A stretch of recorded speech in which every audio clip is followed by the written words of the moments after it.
नमस्कार, गोमांतक रेसिपीज आणि व्लॉगमध्ये तुमच्या सर्वांचं अगदी मनापासून स्वागत आहे। तर आज मी तुम्हाला स्पेशल रेसिपी म्हणजे सांबार बनवून दाखवणार आहे। तर व्हिडिओ शेवटपर्यंत नक्की बघा। आज मी बनवायला घेतलेली बटाट्याची भाजी। तर सर्वात आधी इथं तेल गरम करून लसूण घालून घेतला आणि त्यानंतर राई, जिरं आणि कढीपत्ता देखील घालून घेतला आहे। तर आज टिफिनला डब्याला काय बनवायचं याचा खूप मोठा प्रश्न मला पडलेला, कारण नेहमी तेच असं भाजी खाऊन कंटाळा येतो। तर त्यांना म्हणजे माझ्या मिस्टरांना अशी बटाट्याची पातळ भाजी आहे ना ती खूप आवडते। तर इथं कढीपत्ता, कोथिंबीर आणि एक हिरवी मिरची असं सगळं घालून मी फोडणी देणार आहे। तर इथे सगळं साहित्य मी अगोदरच घातलेलं आहे, तुम्ही बघू शकता। आणि मी त्याच्यानंतर एक बारीक मोठा असा कांदा देखील चिरलेला घातलेला आहे। तर ते देखील मी व्यवस्थित अगदी तेलामध्ये परतून घेणार आहे आणि त्यानंतर मी त्याच्यामध्ये मीठ घालणार आहे। जर नेहमीसारखंच मी जेव्हा फोडणीला कांदा एकदा घातला की त्याच्यानंतर मी त्याच्यामध्ये 1 चमच म्हणजे जेवढं भाजीला लागणार आहे किंवा अजून काही कालवणाला लागणार आहे असं जे काही असेल तर मीठ अगोदरच घालून व्यवस्थित अगदी परतून घेते, जेणेकरून कांदा पटकन मेल्ट होतो तेलामध्ये। आणि त्यानंतर मी थोडीशी बारीक चिरलेली कोथिंबीर देखील घालून घेतलेली आहे। तर इथे व्यवस्थित अगदी सगळं फोडणी जी आहे ती मिक्स करून घेतली आणि त्यानंतर मी त्याच्यामध्ये एक टोमॅटो चांगला मोठा असा पिकलेला देखील घातलेला आहे, तो देखील मी बारीक चिरूनच घातला। तर सगळं काही साहित्य जे आहे ते मी मिक्स करून घेते व्यवस्थित। आणि त्याच्यानंतर मी अगोदरच इथे बटाटे देखील उकडवून घेतलेले, उकडवून नाही घेतले तर कुकरला 3 ते 4 शिट्या लावल्या आणि त्यानंतर बटाटे उकडवून घेतले आणि इथे त्याच्यामध्ये हळद घातली फोडणीमध्ये, ती देखील व्यवस्थित अशी मिक्स करून घेतली। आणि उकळलेले जे बटाटे मी घेतलेले ते असे स्मॅश करून ठेवलेले, तर ते देखील मी त्याच्यामध्ये घालून घेतले आणि ते आता मी परत एकदा व्यवस्थित फोडणीमध्ये परतून घेणार आहे। आणि त्यानंतर मी त्याच्यामध्ये पाणी देखील ॲड करणार आहे, कारण मी बटाट्याची सुक्की नाही तर थोडीशी अगदी अशी पातळ भाजी करणार होते। तर तुम्ही बघू शकता इथे मी अर्धा ग्लास असं पाणी देखील मिक्स केलं, जेणेकरून फोडणी अगदी व्यवस्थित अशी मिक्स झाली पाहिजे। तुम्ही बघू शकता अगदी मस्त फोडणी मिक्स झाले आणि इथे मी थोडीशी बारीक चिरलेली अजून थोडीशी कोथिंबीर घातली, ती देखील व्यवस्थित अशी मिक्स करून घेतली। तर काय आहे ना, त्यांना सुकी भाजी खायला जेवढी आवडत नाही तेवढी अशी पातळ भाजी खायला आवडते। आणि मुलांना पण मी थोडीशी जास्तच भाजी बनवली, कारण मुलं देखील दुपारी जेवणासाठी ही भाजी खातील। तर त्याच्यामध्ये परात ठेवून 2 ते 3 मिनटे एक वाफ काढली मी, तर तुम्ही बघू शकता भाजीची वाफ देखील मस्त अशी आलेली आहे। तर इथे माझी बटाट्याची भाजी तयार झालेली। तर त्यानंतर मी इथे जी अगोदरची चहा नाश्त्याची जी काही भांडी होती ती देखील इथे घासून घेतली। तर मी थोडी भांडी अशी घासून घेते अधूनमधून, जेणेकरून मला नंतरला अशी भांडी घासायला पडत नाही एक्स्ट्राची। तर इथे सगळी अशी भांडी घासून घेतली आणि त्यानंतर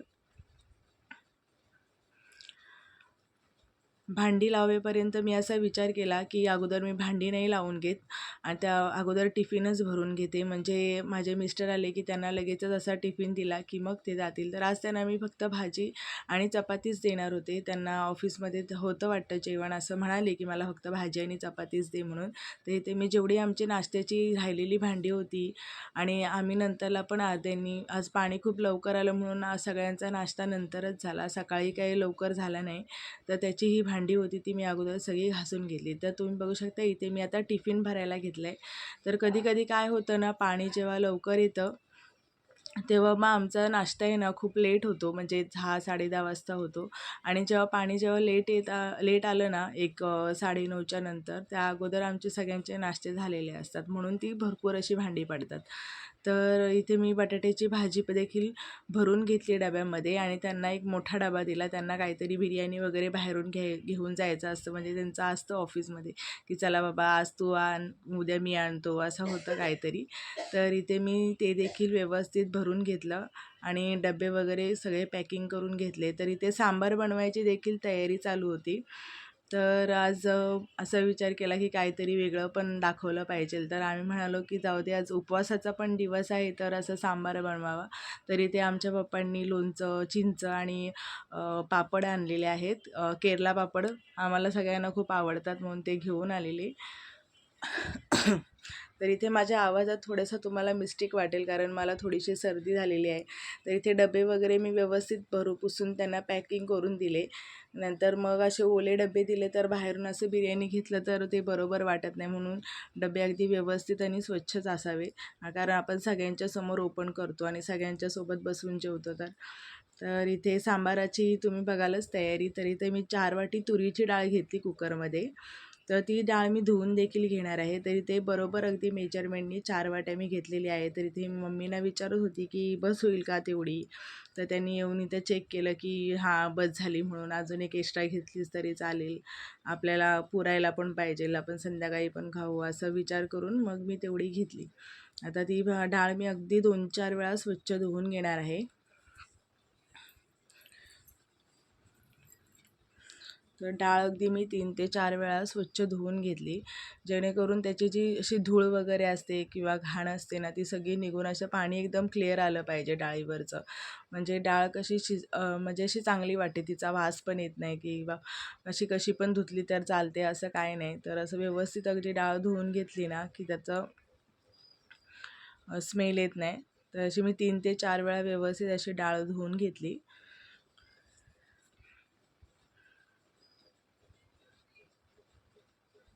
तर आमच्या इथे खूप दिवसांनी सांबार बनणार होता, म्हणजे एक 2 ते 3 महिन्यानंतर म्हणायला तरी चालेल. असं भरपूर दिवसांनी सांबार, आम्ही नेहमी काही सांबार बनवत नाही, पण पप्पांची खूप इच्छा होती की 2-3 असं महिन्यानंतरच ते बोलले असेल की चला एक दिवस कधीतरी सांबार बनवूया म्हणून.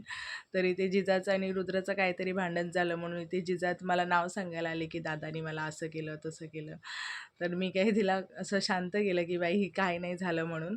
तरी ते डाळ धुतल्यानंतर मी त्याच्यामध्ये अर्धा कांदा कापला बारीक चिरलेला आणि 1.5 टोमॅटो असं घेतला आणि मीठ आणि हळद मिक्स केलं. त्याच्यामध्ये घातलं पाणी, जेवढं गरजेनुसार पाणी हवं आहे तितकं मी इथे पाणी घातलं. तर जिजा माझ्या मागे मागेच रेंगळत होती, तर मम्मी नंतरला तिला घेऊन गेल्या बाहेर की तू चल म्हणून, ती मम्मीला जेवण बनवते. तरी ते मी ते सगळं साहित्य मिक्स केल्यानंतर कुकरवरती ठेवून दिला गॅसवरती, गॅस फास्ट केला. त्या म्हणजे ह्या डाळीला मी दोनच शिट्या देणार, जास्त देणार नाही.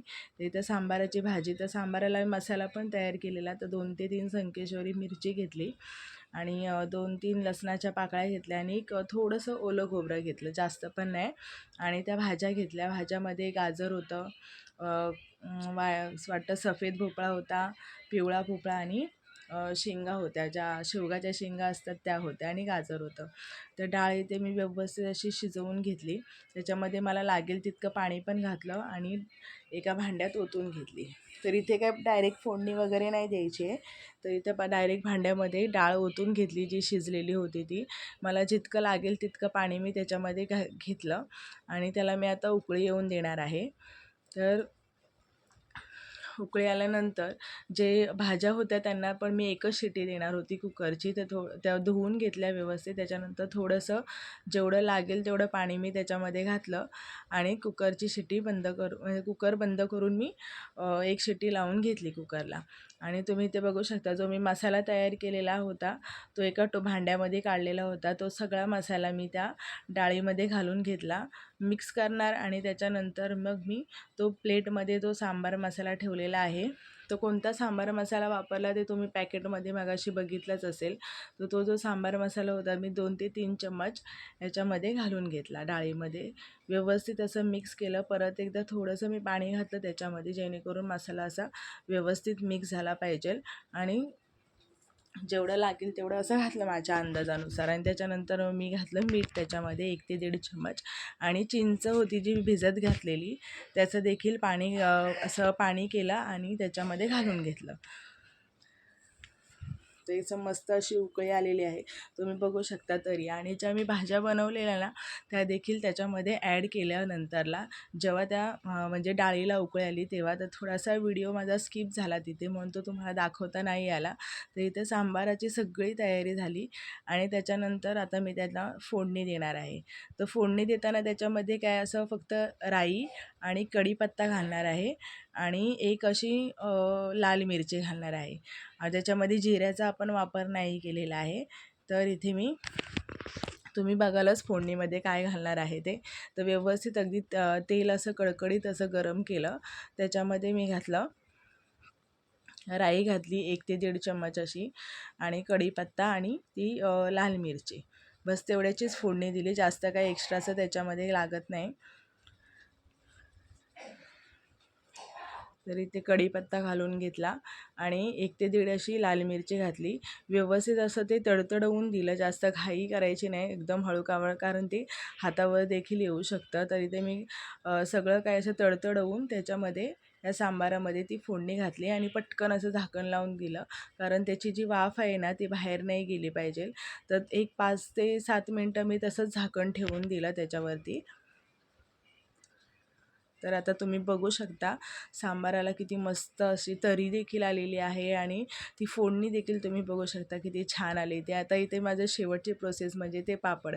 तर पापड मळतानाची पहिली वजह म्हणजे जेव्हा पापड असा कढईत टाकला तो असा एकदम पुरीसारखाच फुलून आला. मी पहिल्यांदा घाबरले की हा पापड असा का तळून होतोय. नंतरला विचार केला की बघूया आपण दुसरा पापड पण टाकून की तो असा कसा तळून होतोय. तर दुसऱ्या वेळेस पण माझ्यासोबत तसं नाही झालं, कारण मी त्यावेळेला थोडासा गॅस कमी केला आणि तो पापड जो होता तो एक 5 मिनटाच्या नंतरच घातला, म्हणजे तेल थोडंसं थंड झालेलं. कारण असं पापड तळताना ते मी कधी बघितलंच नव्हतं की एकदम असा पुरीसारखा तळून होईल. तुम्ही बघू शकता बाकीचे सगळे पापड पण सेम तसेच होत होते, पण मी बोलली जाऊ दे की हा चला तर केलेला मग पापड आजची आहे रेसिपी म्हणून आणि असा ब्लॉग होत तुम्हाला असेल, ह्या कसा अगोदर वाटला हे नसेल मला झाला तर कमेंट आता करून जर होत नक्की असेल सांगा. तर काय माझ्या माहिती. चॅनलला तर सबस्क्राईब इथे करा, मी शेअर सगळे करा, पापड लाईक असे करा आणि तळून बेल घेतले. आयकॉन दाबायला विसरू नका. धन्यवाद.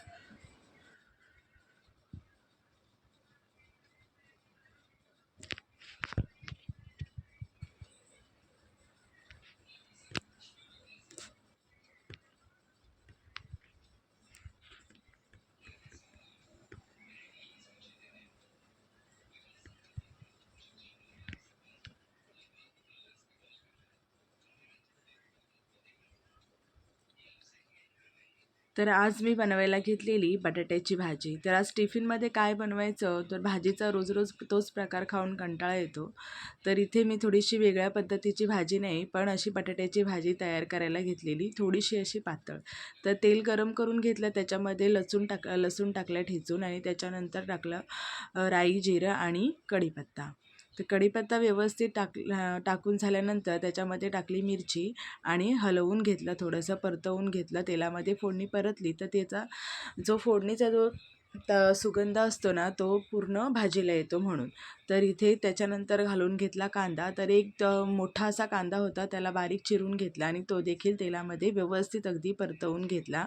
तर तेलामध्ये परतत असतानाच त्याच्यामध्ये मी 1 चम्मचभर असं मीठ देखील चवीनुसार घालून घेतलं. ते देखील मी व्यवस्थित असं तेलामध्ये परतवून घेतलं. तर जर फोडणी जर व्यवस्थित असेल ना कोणत्याही भाजीला, तर त्याची चव देखील भाजीला अगदी छान येते. तर सगळं काही असं व्यवस्थित परतवून घेतलं. त्याच्यानंतर घातली कोथिंबीर, अगदी थोडीशीच घातली, कारण फोडणीमध्ये जर कोथिंबीर घातली बारीक चिरून तर त्याची देखील चव अजून छान वाढते. आणि त्यानंतर 1 टोमॅटो घेतला, चांगला होता, मोठा असा पिकलेला टोमॅटो, तो देखील मी बारीक चिरून त्या फोडणीमध्ये घातला. फोडणी 2 ते 3 मिनटं अशी चांगली परतवून घेतली आणि त्याच्यामध्ये नंतरला मला घालायचे होते स्मॅश केलेले बटाटे. तर त्या बटाट्यांना मी 2 ते 3 शिट्ट्या कुकरला लावून बारीक असं करून घेतले.